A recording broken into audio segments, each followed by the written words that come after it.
Sir, आप ज्योतिषी से बड़ा इंटरेस्ट रखते हैं। किशोर जी एक सवाल कर रहे हैं, मनीष जी, ज्योतिषी गणना में 2023 बड़ी अनहोनी, देश में षड्यंत्र से होने की संभावना है, सरकारें और जनता सावधान रहे, ऐसा किशोर जी कह रहे हैं। मुझे लगता है ज्योति आप ही की तरह ज्योतिष विज्ञान से इनका इंटरेस्ट है, तो इस पे भी एक लाइन आप।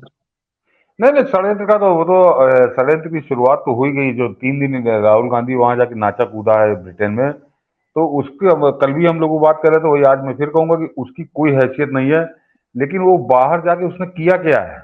उसने पूरी दुनिया में एक एंटी इंडिया माहौल बनाने का उसने खुला न्योता दिया है, खुला न्योता दिया है।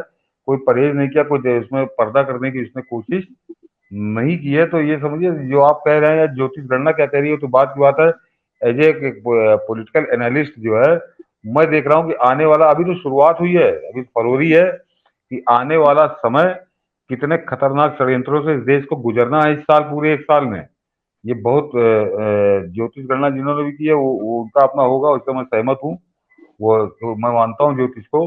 लेकिन उसके अलावा मैं अपने अनुभव के आधार पर कह सकता हूँ कि ये तो शुरुआत है, ये शुरुआत है।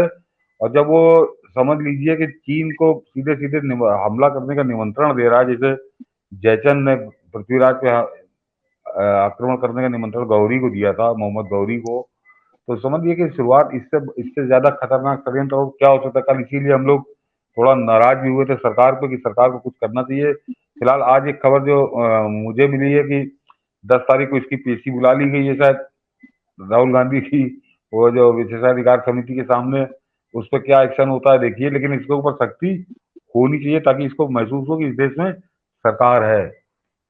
बिल्कुल, हम कहेंगे कि जो कल सतीश जी वाला जो विश्लेषण है, उसकी अलग अलग हिस्सों को मैं द व्यूज मीडिया पर डाल रहा हूं, ताकि आप उस हिस्से को, कई बार होते बड़े विश्लेषण को आप नहीं वो कर पाते हैं, तो हिस्सा वो बहुत महत्वपूर्ण है, उसे भारत सरकार तक पहुंचाइए। कि कल सतीश भी पूरे मूड में थे और उन्होंने कहा था कि यदि राहुल गांधी पर सरकार एक्शन नहीं लेती है तो ये माना जाएगा कि वो क्षेत्रीय छत्रपों को निपटाने और कांग्रेस के राहुल के देश विरोधी एजेंडे को संरक्षण दे रही है।